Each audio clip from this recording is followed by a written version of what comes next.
High all friend, সহজে রুই মাছ কীভাবে আঁকবে স্টেপ বাই স্টেপ। রুই মাছ ড্রয়িংটি ভালো লেগে থাকলে লাইক, চ্যানেলটি অবশ্যই সাবস্ক্রাইব করে বন্ধুদের শেয়ার করে দেবে।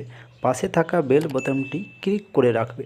যখনই আমি কোনো নতুন নতুন ভিডিও আপলোড করব, অতি সহজে ভিডিওটি তোমাদের কাছে এসে যাবে।